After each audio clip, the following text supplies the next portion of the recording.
বন্ধুরা, ১ বছরের জন্য আমি এই টমেটোগুলো রেখে দেবো ফ্রিজে।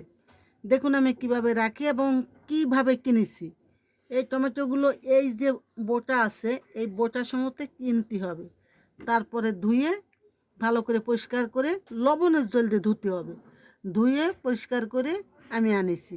এটা মুছে মুছে এই বুটা ফেলে দিয়ে, এই যে মুছে বুটা ফেলে দিতে হবে। এই মুছে এইভাবে কাটতে হবে। এই যে যে সবুজ জিনিসটা এটাও ফেলে দিতে হবে।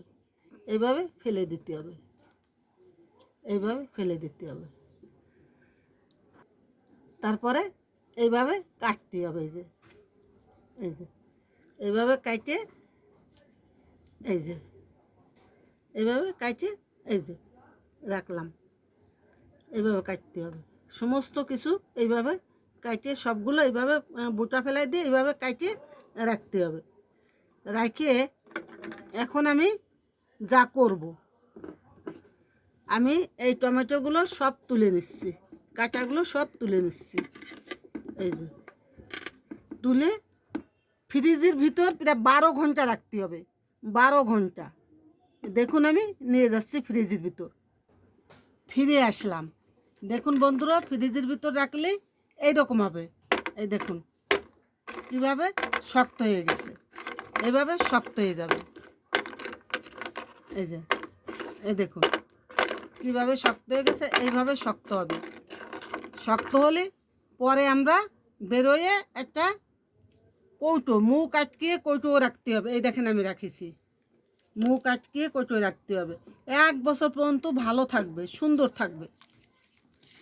এই দেখুন,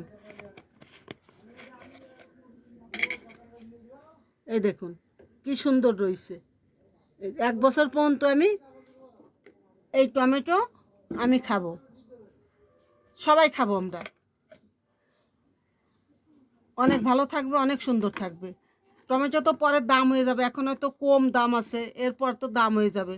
এখন কিনে কিনে খাচ্ছে আমি অনেক, 5-6 কেজি 6 কেজি টমেটো কিনে এভাবে রাখিছি। আর আজ আবার কিছু রাখলাম, দেখালাম আপনাদের সাথে। যদি আপনাদের পছন্দ হয় তাহলে এইভাবে রাখতে পারেন। হ্যাঁ, এই যে এইভাবে রাখতে পারেন। ধন্যবাদ। আমার ভিডিওটা ভালো লাগলে আমাকে লাইক কমেন্ট শেয়ার দিবেন।